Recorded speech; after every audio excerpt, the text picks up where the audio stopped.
voudrais nous inviter à prendre nos Bibles. Nous les ouvrons dans les livres des Juges, au chapitre 13. Nous allons lire à partir du premier verset jusqu'au 5e verset. Ce qui suit, nous lisons au nom du Seigneur, si vous avez retrouvé la référence. Les enfants d'Israël firent encore ce qui déplaît à l'Éternel, et l'Éternel les livra entre les mains des Philistins pendant 40 ans. Ils avaient un homme des Soar de la famille des Danites qui s'appelait Manoach.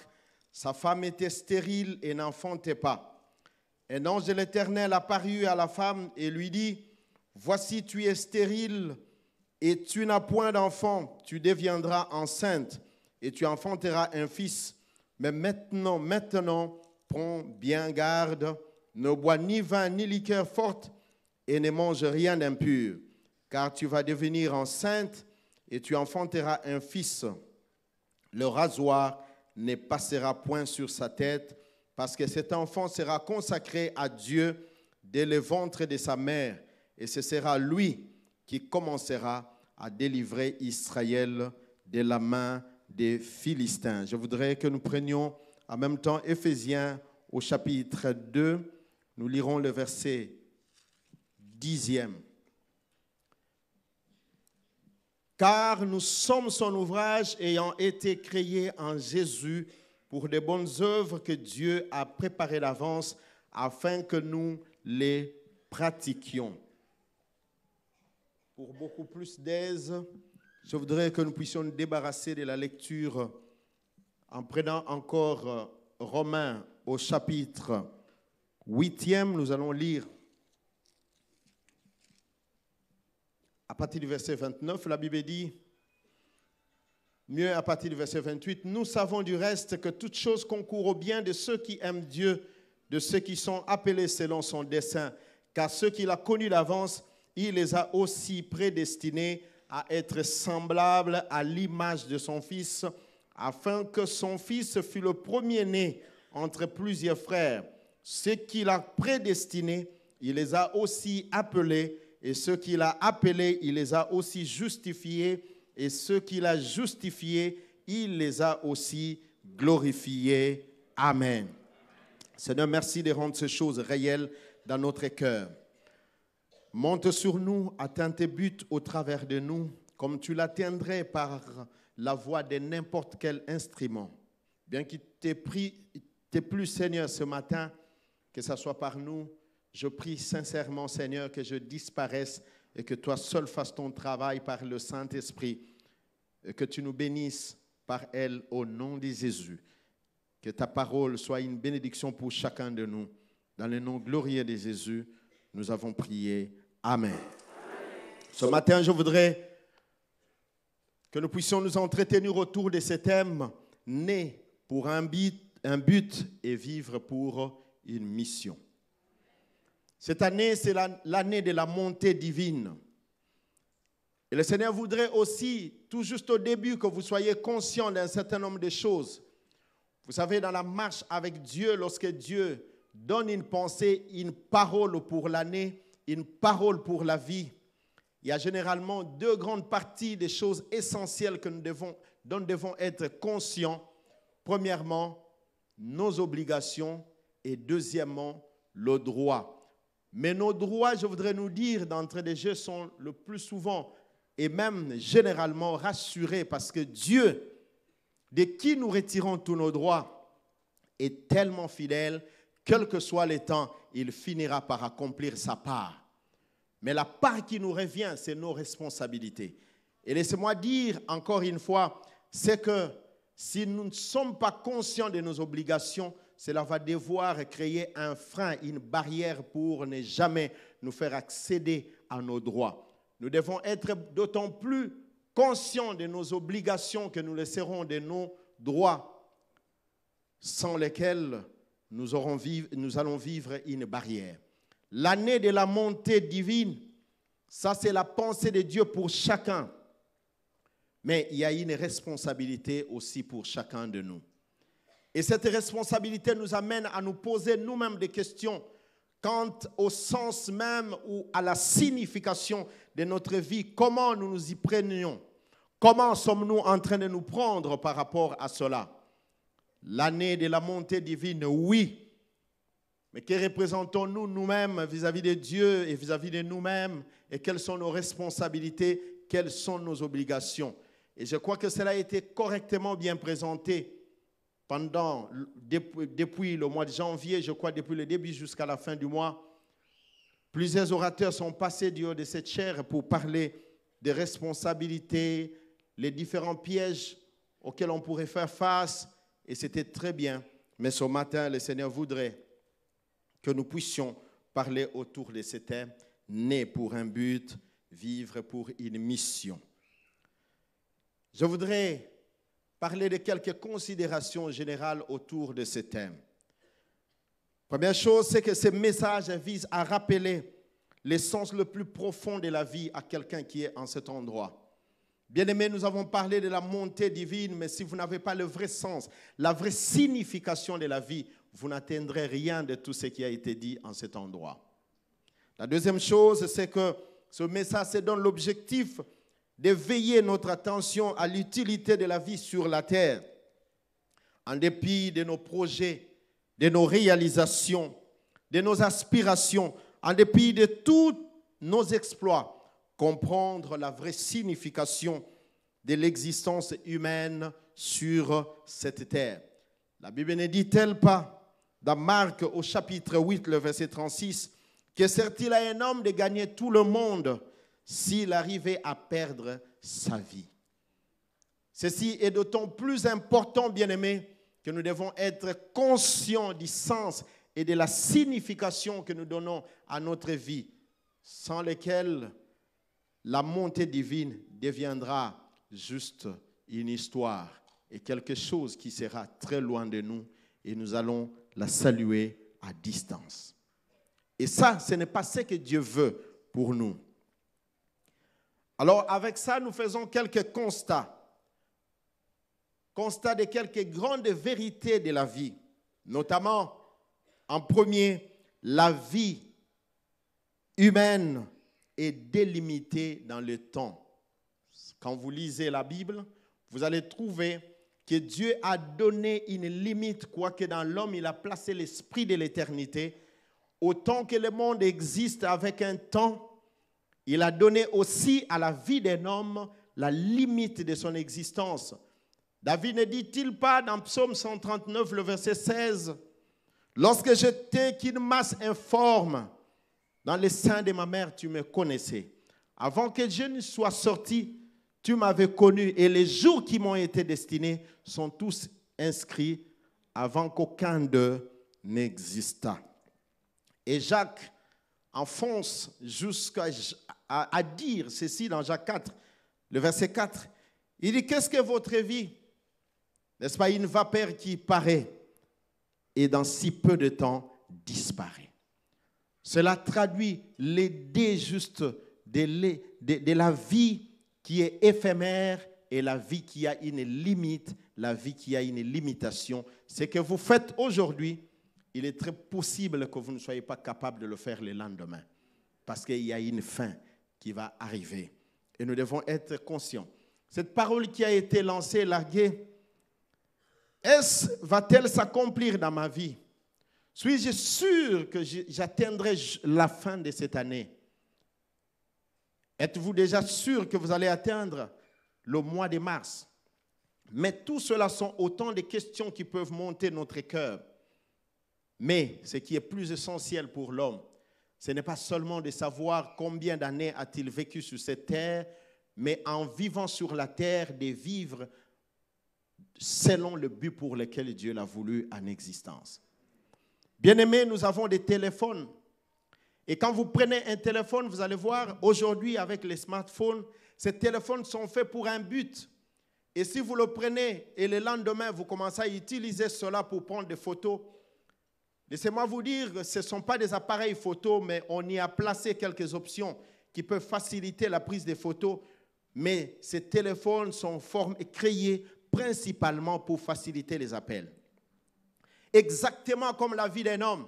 Nous avons un but principal de notre existence, mais il y a à côté aussi d'autres buts subsidiaires qui s'attachent à ces buts principaux.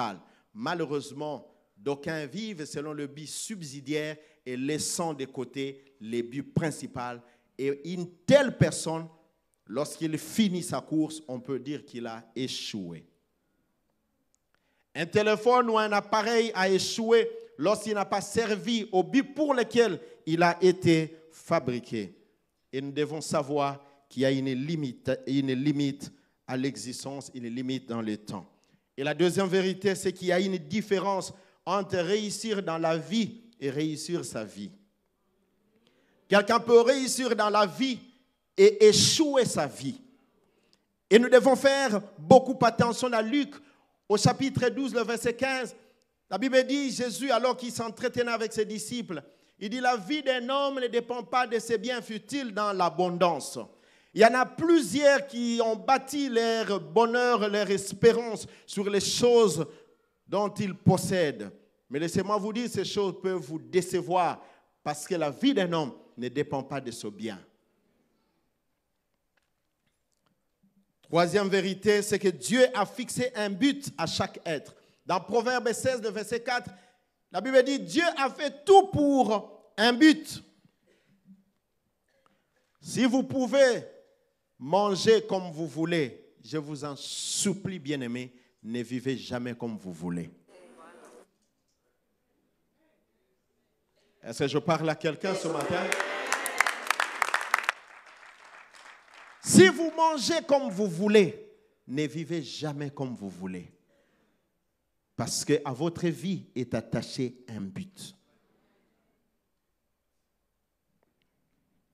Quatrième vérité, la vie sans but est vouée à échec. Et déjà, plusieurs commencent à se poser des questions. Peut-être que vous vous êtes posé autant de questions autour du but de votre existence. Et d'aucuns ce matin vont dire, pasteur, dites-nous et aidez-nous à savoir comment connaître le but de mon existence. Avant d'aller en profondeur, je voudrais vous dire, ceux pour lesquels vous sentez un fardeau, c'est cela qui est attaché au but de votre existence. Parce que vous ne ferez jamais quelque chose pour lequel vous n'avez pas de fardeau. Et ça doit venir de vous. Cinquième, savoir qu'on ne fait pas tout à tout moment. Dans Ecclésiaste 3, le verset 1, la Bible dit, il y a un temps pour toutes choses. Il y a un moment où vous pouvez faire telle chose, à un autre moment, vous ne serez plus capable de le faire. À la sortie, au soir de votre vie, il y a des choses dont vous ne serez plus capable. Voilà pourquoi je parlais de l'éphémérité de la vie. La vie est liée à un temps délimité. Les choses dont vous êtes capable aujourd'hui, peut-être que vous ne le serez plus demain. Et vous devez être conscient de cela et vivre en fonction de ça. Sans quoi, bien-aimés, vous allez passer votre temps ici sur la terre inutilement. Mais le passage que nous avons lu dans Juges nous parle d'un homme du nom de Samson. C'est de là que nous tirons des leçons sur lesquelles nous allons nous entretenir ce matin. Samson, dont le nom signifiait petit soleil, il était juge parmi tant d'autres. Comme nous le savons, l'époque des juges, c'est une époque que Dieu a mise en place entre Josué et la survenance du roi sur Israël. Et pendant cette période, il y avait plusieurs juges, dont Samson. Et pourquoi il y a eu tout ce temps? Comme vous le savez, dans Genèse au chapitre 49, alors que Jacob était sur le lit des malades, il parlait sur chacun de ses enfants. Il a parlé sur Juda, duquel devait sortir le roi. En réalité, le premier roi sur Israël devait sortir de Juda. Mais nous n'avons pas constaté la chose ainsi. Pourquoi? Parce que lorsque vous prenez Genèse au chapitre 38, la Bible dit, Juda, alors qu'il avait perdu ses enfants, nous connaissons ses forfaits. Je ne voudrais pas y revenir avec détail, mais il est allé quand même avec Tamar, ils ont eu des enfants. En réalité, c'est dans sa suite qu'il devait y avoir quelqu'un pour être sûr plus tard à la royauté. Mais comme les enfants étaient nés de cette relation qui n'honorait pas le Seigneur, dans Deutéronome, la Bible disait très clairement, au chapitre 23, le verset 3, que lorsque un homme naissait d'une relation illicite, il devait être exclu dans les assemblées jusqu'à la 10e génération. Voilà pourquoi lorsque le temps n'était pas encore accompli, alors que le peuple était sous les juges, Israël a commencé à désirer un roi sur lui, comme chez les autres nations. Mais le peuple n'avait pas commis des péchés seulement en voulant un roi, parce que c'était pour eux un droit acquis. Depuis Deutéronome 17, Dieu avait dit qu'ils auraient de roi sur eux, et que lorsqu'ils auraient à avoir un roi sur eux, qu'ils choisissent un roi qui ne serait pas étranger. Dieu a donné les caractéristiques du roi. Donc c'était déjà acquis pour eux. Mais le fait que le temps n'était pas encore accompli, Dieu lui-même exerçait la fonction du roi sur eux et établissant sur eux des juges. Mais ils ont voulu, et voilà pourquoi Dieu n'a pas sorti son roi de Juda, il va sortir un roi de Benjamin du nom de Saül qui va leur donner. Et c'est à la 11e génération qu'on a vu David sortir. Lorsque vous prenez Matthieu au chapitre 1er, vous lisez la généalogie de Jésus, vous allez compter de Juda jusqu'à David, ça vous fait exactement 11 générations passées. Et c'est à ce moment-là que le temps était accompli pour qu'un roi de Juda puisse régner sur le peuple. Mais dans l'entretemps, il y avait des juges qui étaient là. Et parmi ces juges, il y avait Samson. Et Samson devait naître, mais il ne devait pas naître simplement pour exister. Mais il devait naître pour un but. Au chapitre 13, où nous avons lu le verset 5, la Bible dit, c'est lui qui commencera à délivrer Israël de la main des Philistins. Et Dieu commence par montrer que sa mère était stérile. Et Dieu prend soin de rappeler à sa maman que tu es stérile. Pour dire que pour toi, la maternité n'est plus possible. Mais moi, je vais commencer avec toi un travail nouveau. Et ce travail, je le fais autour d'une personne dont la vie est liée à un but. C'est lui qui commencera à délivrer Israël. Laissez-moi vous dire, vous et moi, tels que nous sommes là, bien-aimés, nous sommes nés pour un but. Et déjà, dans Genèse au chapitre 1, le verset 26, la Bible dit, créons l'homme à notre image et selon notre ressemblance, afin qu'il domine. C'est ça le but. Et dans Romains 8, 29, où nous avons lu, la Bible dit, ceux qu'il a connus d'avance, il les a prédestinés à être semblables à l'image de son Fils. Pourquoi? Parce que l'homme que Dieu avait créé au début a perdu l'image de Dieu à cause du péché. Et lorsque Jésus vient, le second Adam, Dieu nous demande de rechercher la ressemblance avec Jésus-Christ. Pourquoi? Pour être à mesure de régner. Pour être à mesure de régner. Et donc, il y a un but attaché à notre existence. Mais Samson est venu. Quelques-uns de ses exploits, nous le voyons autour des femmes et toutes sortes de choses qui décrivent ici la légèreté de sa vie face à cet objectif pour lequel il était né. À un moment donné, il a perdu de vue toutes ces choses. Comme quelqu'un ce matin qui est en France, peut-être que vous habitez autre endroit, ce matin vous êtes ici au culte. Je voudrais vous dire que ce message vous est adressé pour vous dire que si vous êtes en cet endroit, ce n'est pas en vain, c'est parce que Dieu a attaché à votre séjour un but. Et celui qui ne comprend pas ces choses, bien-aimés, même si nous avons annoncé la montée divine, vous n'allez pas vivre ces choses jusqu'à ce que vous ayez la véritable conscience du but pour lequel Dieu vous a voulu en existence, au-delà de tout, pour lequel il vous a voulu en cet endroit. C'est important de le savoir. Il a commencé à vivre en sa manière. Et nous connaissons comment il a été dans les exploits des femmes jusqu'à tomber entre les mains de Delilah. Lui qui était supposé libérer le peuple, vous qui étiez supposé libérer vos familles, vous par lesquels le Seigneur a voulu libérer les familles, vous êtes pris au piège de Delilah, sur le cuisse de Delilah, et toute la vie, il reste là. Vous pourtant que Dieu avait choisi pour honorer son nom, ici en France, vous voilà dans tout ce à quoi vous vous êtes mis aujourd'hui. L'aveuglement est rentré dans votre vie et vous commencez à lutter seul sans Dieu et sans but. Qu'est-ce qui fait que l'homme puisse vivre loin de son but? Qu'est-ce qui empêche l'homme à vivre loin de son but? Premièrement, bien-aimé, c'est la fausse perception du pouvoir de soi. Il y a dans la personne un pouvoir que parfois, ou dont on est ignorant. La perception du pouvoir de soi.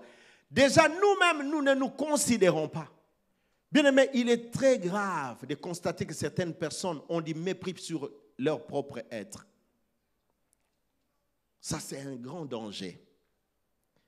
Ce qui implique, premièrement, l'ignorance de sa nature et de notre nature. Celui qui a perdu ou qui n'a pas une bonne perception du pouvoir de soi, il a l'ignorance de sa nature. Laissez-moi vous dire, un oiseau, quelles que soient ses capacités, il ne peut jamais prétendre démontrer à un poisson ses prouesses dans l'eau. Pourquoi? Parce qu'aller dans l'eau et survivre dans l'eau ne dépend pas seulement de quelqu'un qui a de bonnes intentions, mais il faut avoir la nature des espèces qui évoluent dans l'eau. Est-ce que je parle à quelqu'un? De la même manière, bien-aimé, avoir des ailes ne suffit pas pour pouvoir prendre l'envol. Vous pouvez prendre des ailes et coller cela à un poisson et lui demander de prendre l'envol, il ne fera jamais. Du reste, même les poules en ont, mais ils ne prennent jamais l'envol comme l'oiseau. Pourquoi? Parce que c'est la nature qui est dans l'oiseau qui le fait propulser. Nous devons être d'autant plus conscients de notre nature. Nous sommes de la race de Dieu et nous devons vivre en tant que tels. Et c'est cela qui nous permet de pouvoir reproduire cette nature sur cette terre et amener la différence de notre vie. Plusieurs vivent malheureusement en dehors de leur nature d'enfant de Dieu. Toujours dans la fausse perception, il y a l'ignorance des potentiels. D'autres personnes ignorent même certaines choses dont ils disposent. Ils estiment que c'est trop petit. Bien-aimés, retenez dans la Bible, Dieu pour faire quelque chose de grand, souvent il est passé par quelque chose d'inutile et de petit ou alors du néant. Voilà pourquoi dans 1 Corinthiens 1, 27, il est dit, il choisit des choses folles pour confondre les sages, les petites choses pour confondre les fortes. Et dans 1 Samuel 1, 17, 40, lorsque David voulait terrasser Goliath, il a regardé Goliath dans sa taille, il dit, celui-ci, il est si grand. Et nous, dans notre manière d'homme de faire les choses, lorsque nous voulons terrasser quelque chose de grand, nous cherchons aussi un outil très grand, ou peut-être plus grand que notre obstacle. Mais la Bible dit, il est allé au torrent. Et la Bible ne dit pas qu'il a ramassé. Aucune version parle de ramasser les pierres. La Bible dit, il a choisi les pierres. Or, lorsqu'on parle du choix, ça fait intervenir la réflexion. Et il a choisi. Et donc, il regardait, il dit, celui-là, il est plus grand. Pour le faire terrasser, il prend des petites choses. Pourquoi? Parce qu'il connaissait la manière de travailler de Dieu. C'est-à-dire que lorsqu'il veut terrasser ce qui est grand, il n'est pas obligé de passer par quelque chose de si grand. Et quand il prend cela, il vient. Pour comprendre qu'il avait une autre conscience de l'outil qui était dans sa main, quand il se présente devant Goliath, il ne dit pas à Goliath, lui aussi avait ses pierres et sa lance. Il ne dit pas à Goliath que je viens devant toi avec la lance et la pierre. Il dit, tu viens devant moi avec la lance et les javelots et toute forme de choses. Mais moi, je viens devant toi au nom de l'Éternel des armées que tu as. J'aimerais dire à quelqu'un derrière chaque petit outil que Dieu a placé à ta disposition. Il y a le pouvoir de la présence de Dieu dedans et qui te fera réussir dans ce que tu es appelé à faire. Pourvu que tu aies compris ces choses. Dieu n'a pas besoin de quelque chose de si grand. Et à Moïse, lorsqu'il voulait aller devant Pharaon, il dit, « Qui suis-je pour aller devant Pharaon ?» Dieu lui dit, « Je serai avec toi. » Il pose la question, « Qui suis-je » Dieu répond aussi avec verbe être, « Je serai avec toi. » Et il a compris, il dit, « Mais qui est celui-là? Lorsqu'il est avec moi, ça me suffit pour aller devant Pharaon. » Et Dieu va lui donner le nom. Il dit, « Mon nom, c'est je suis aussi. » Il conclut avec le verbe être. La capacité de Dieu, laissez-moi vous dire, ne dépend pas de ce qu'il est capable de faire et de ce qu'il possède, mais de ce qu'il est. Dieu est capable de changer des choses, non pas par le pouvoir de ce qu'il a dans la main, mais par le pouvoir de ce qu'il est. Voilà pourquoi lorsqu'il est en toi, le nom, le mot, l'expression « je suis », c'est lui, c'est tel qui a sorti le mot Yahweh. Et qui est en rapport avec un mot hébreu qui veut simplement dire celui qui existe, qui agit et qui fait devenir. Ça veut en réalité dire que lorsque tu es avec Dieu et que Dieu est en toi, si petit soit-il la chose que tu tiens dans ta main, ça deviendra n'importe quoi que tu voudras. Mais pourvu que Dieu soit avec toi. Je préfère dire ces choses parce que nous sommes en train de parler de la montée divine. Pour vous dire, bien-aimés, vous qui vous posez des questions, avec si peu comme ça, avec si peu, qu'est-ce que je pourrais être capable de faire? Dieu te dit avec ça, s'il est avec toi, il peut le transformer en n'importe quoi. Et il dit à Moïse, jette. Il dit, qu'as-tu dans ta main? Il dit, cette verge. Avec une expression de mépris, il dit, jette. Il jette, c'est devenu serpent. Il dit, réponds, c'est devenu verge. Pour dire, si je suis avec toi, tout ce que tu détiens dans ta main deviendra ce que tu voudras. Vous avez la fausse, nous avons souvent la fausse perception et même ignorance de nos potentiels. Vous avez quelque chose que vous estimez être petit, mais vous devez savoir comment l'activer pour que ça puisse tourner en votre faveur. Il y a la limitation suite à l'handicap. J'aimerais dire à quelqu'un à cet endroit, aucun handicap physique n'a le pouvoir d'arrêter quelqu'un d'accomplir ce pourquoi Dieu l'a voulu en existence. Si Dieu permet que vous perdez quelque chose de votre corps, c'est qu'il vous juge toujours complet pour accomplir ce pourquoi il vous a voulu en existence. Est-ce que je parle à quelqu'un? Nous avons vu un homme qui n'a plus de membres, mais qui fait des exploits et aujourd'hui c'est un millionnaire. Bien-aimé, ce que vous avez perdu, même si vous l'aviez, vous n'allez rien faire avec. Foncez avec ce qui vous reste. Car Dieu, en gardant ce qui vous reste là, il vous juge complet pour accomplir ce pourquoi il vous a voulu en existence. Vous avez des limitations. Moi, je suis ceci. Apôtre Paul dit dans 2 Corinthiens 12, alors qu'il avait les chardes sur lui, mais la grâce de Dieu suffisait et il a continué, il a fait de grandes réalisations. La deuxième chose, après la fausse perception, c'est la distraction et la séduction, qui sous-entend les soucis de la vie. Souvent, ce sont des choses qui bloquent et qui empêchent quelqu'un à ne pas aller vers le but de son existence. Soucis de la vie. Les choses sur lesquelles vous passez votre temps, les réseaux sociaux et d'autres ont pris pour profession la débauche, changeant de partenaire à tout moment. Bien aimé, ces choses distraient. Et ça éloigne quelqu'un de la voie droite qui l'amène vers son but. Et vous devez faire beaucoup attention. Et vous y passez tellement de temps. Vous savez, ça demande beaucoup de temps de changer de partenaire. Il faut commencer à s'habituer et tout ça. Il faut même étudier comment rentrer en contact avec un nouveau ou une nouvelle partenaire. Ça demande du temps. Ça vous fait perdre tout le temps. Alors concentrez-vous. Ayez du focus. Et soyons sérieux. Ces choses, les occupations que nous nous donnons, parfois vous pouvez passer 3 heures sans vous rendre compte que vous étiez devant Facebook ou même devant n'importe quel réseau social. Ça vous distrait. La distraction. Troisième chose, c'est le manque de profondeur dans les choix et des décisions. Dans Luc au chapitre 5, Jésus-Christ a trouvé les disciples en train de pécher. Il a dit, allez à l'eau profonde et jetez le filet. Souvent, il nous manque de profondeur dans nos choix. Vous faites le choix comme vous voulez. Laissez-moi vous dire, bien-aimés, un choix mal fait a des conséquences qui s'imposent sur l'homme plus que ses simples aspirations de ce qu'il voudrait devenir. Lorsque vous avez de très bonnes ambitions de ce que vous voulez devenir, lorsque vous faites un mauvais choix, les conséquences de vos mauvais choix vont s'imposer et vont donner une nouvelle trajectoire à votre vie. Voilà pourquoi vous devez faire beaucoup attention à le choix que vous êtes appelé à faire. On ne choisit pas comme on veut.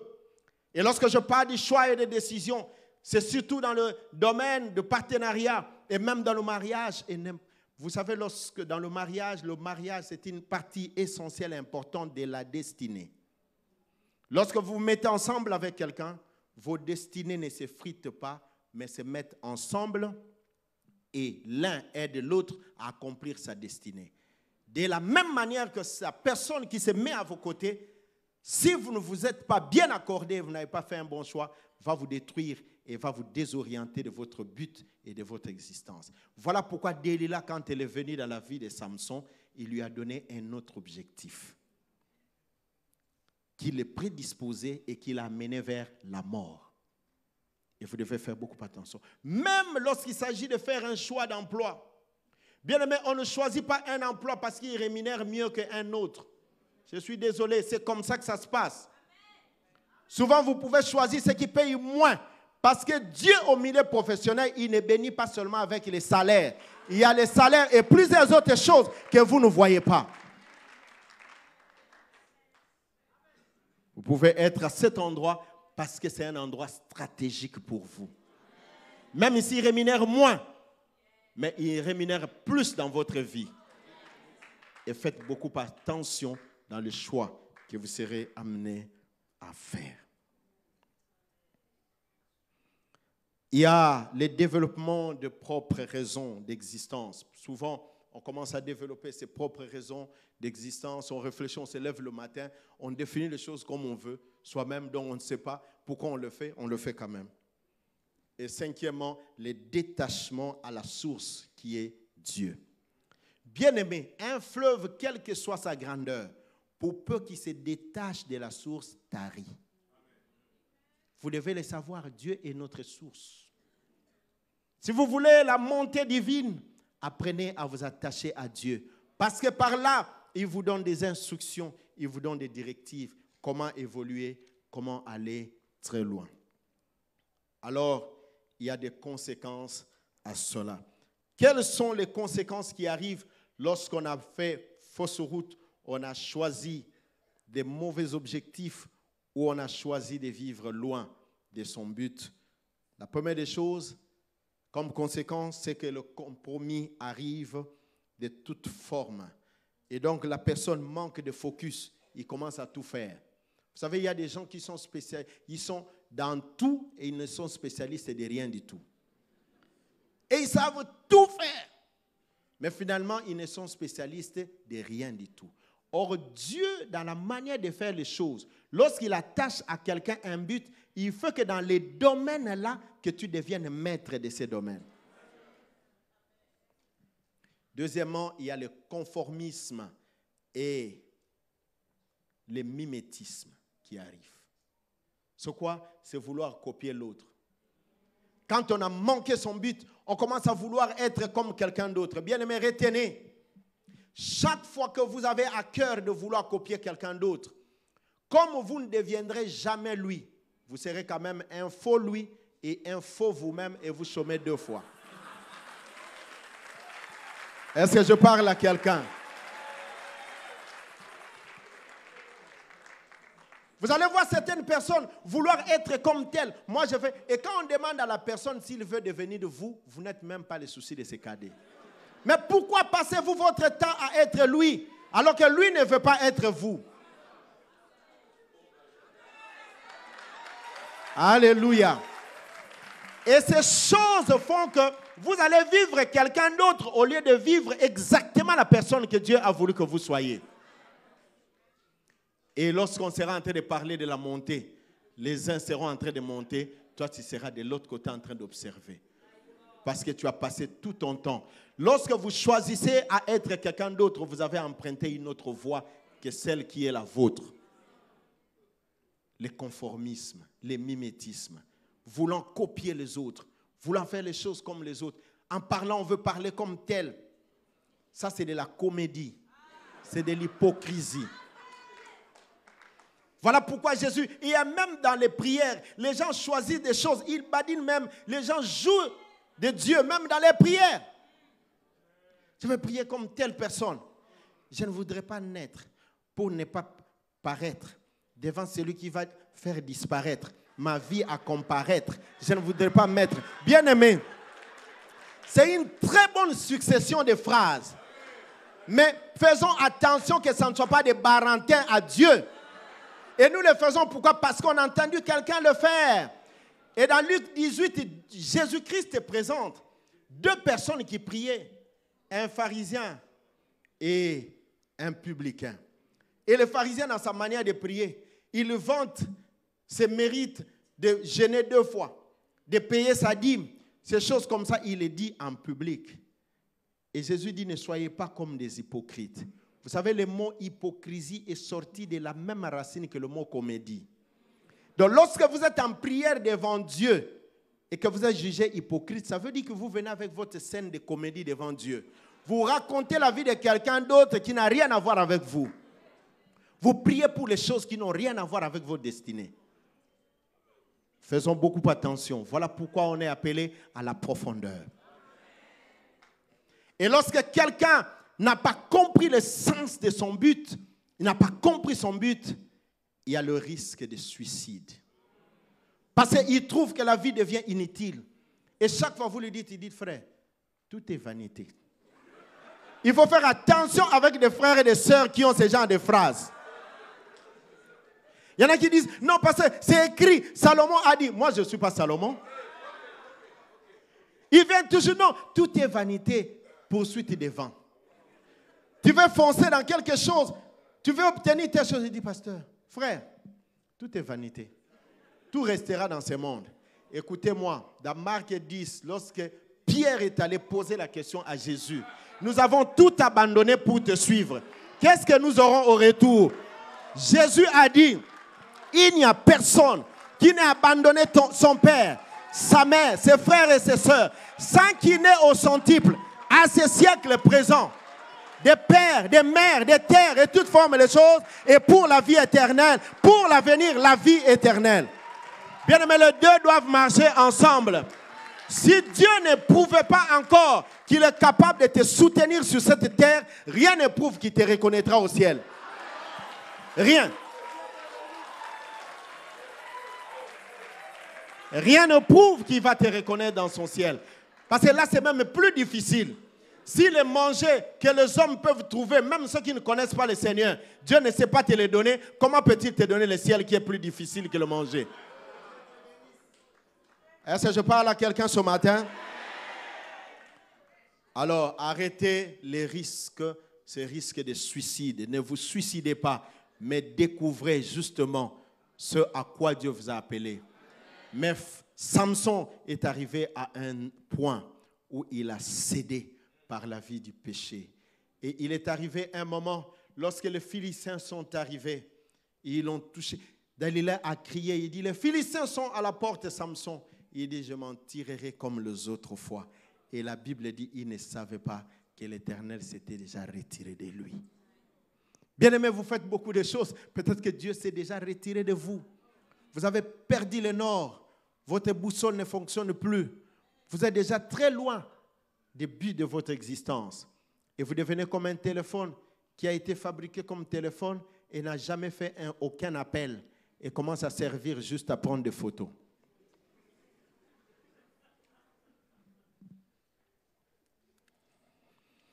Quelles sont les valeurs à développer face à cela? Premièrement, la discipline. Quelqu'un dit avec moi la discipline.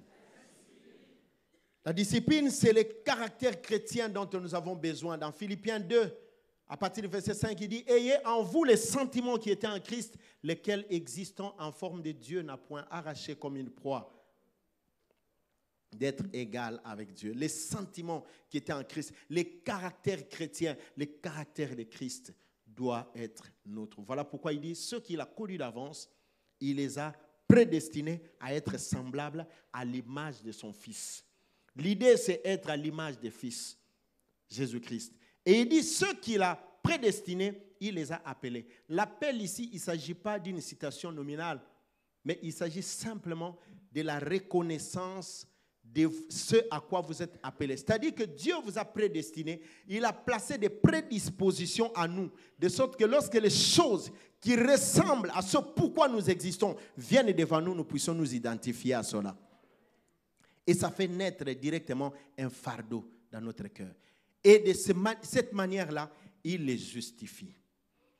Et la justification, il s'agit non seulement de les rendre purs, mais aussi de leur donner le perfectionnement à travers des formations et toutes formes de choses. Lorsque vous avez découvert ce à quoi vous êtes appelé, vous devez prendre la connaissance qui va avec pour que vous puissiez monter. Il y en a plusieurs qui se sont fait barder de connaissances qui n'ont rien à voir avec ce à quoi Dieu les a appelés. Ils sont allés faire telle autre chose. Mais Dieu ne les a pas appelés à cela. Et ça devient inutile dans votre vie et ça devient un frein. Vous qui devriez être direct dans ce que vous faites, mais parce que vous êtes allé faire la philosophie, devant chaque opportunité, vous avez toujours des questions philosophiques. Pouvons-nous faire ceci? Vous commencez, compte tenu de ceci, vu que, attendu que, et directement ça vous bloque. Pourquoi? Vous êtes allé prendre une connaissance qui n'a rien à voir avec vous. Vous devez faire beaucoup attention. Nous devons être disciplinés dans ce que nous faisons, ne pas changer. Et la discipline ici traduit la pensée de la constance, de la fidélité. C'est à quoi Dieu vous a appelé. Vous êtes avec qui? Quelles sont les personnes qui sont avec vous? Est-ce que c'est à tout moment que vous changez vos amis? Les gens qui sont tout autour de vous, bien-aimés, faites attention. On ne rentre pas en partenariat comme on veut. Il faut que les gens qui viennent à vos côtés soient ceux que Dieu a prévus pour vous faire booster. Il y a certains amis qui peuvent vous bloquer. Et faites attention à le choix. Souvent, nous voulons des gens qui vont nous dire les choses qui vont nous faire beaucoup plaisir. Mais Dieu peut choisir que quelqu'un vienne à nos côtés et que nous fasse des choses que Dieu voudrait que nous puissions entendre, mais qui ne nous feront toujours pas du bien. Chez nous, nous avons des gens qui aiment bien ovationner. Quand vous arrivez dans une station d'essence, vous avez toujours les gens qui viennent. Oh vieux, préso. Préso.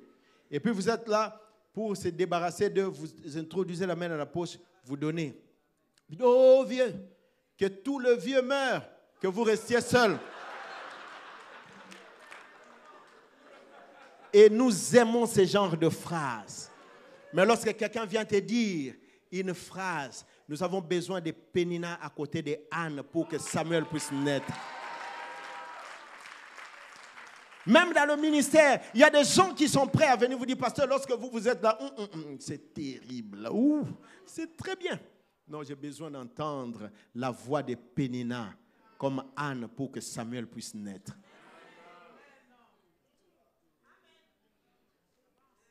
Deuxième chose à développer, la conscience dans la mission.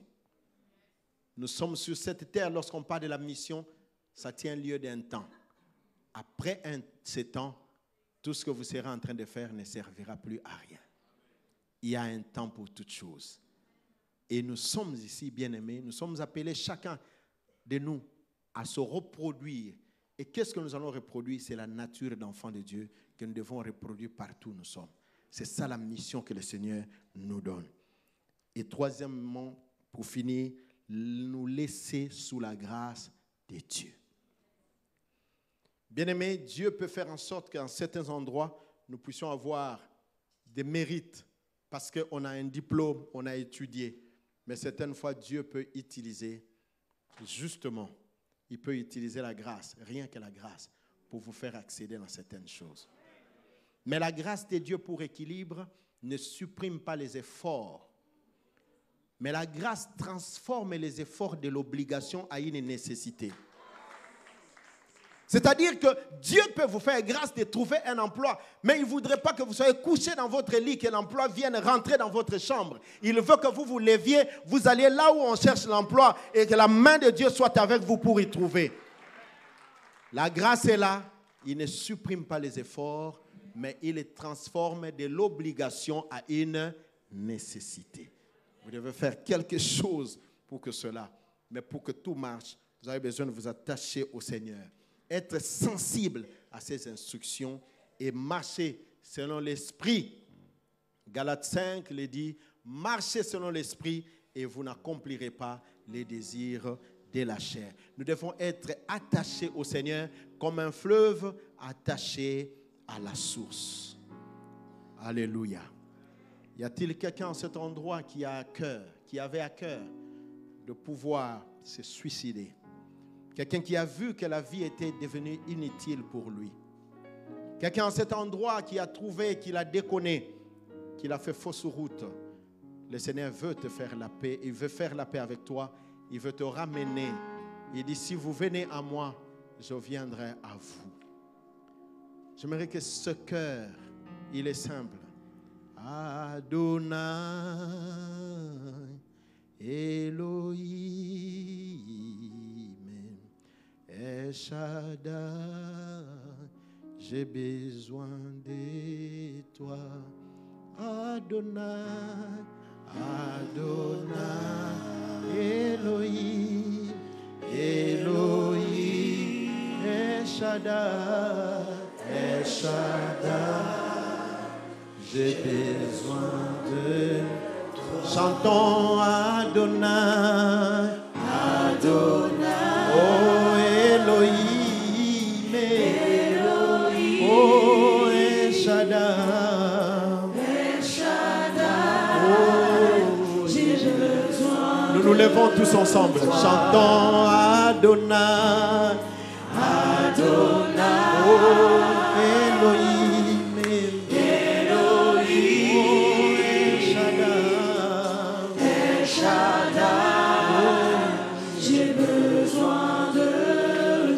Dieu notre Père, tu es fidèle dans ce que tu fais, ce que tu dis.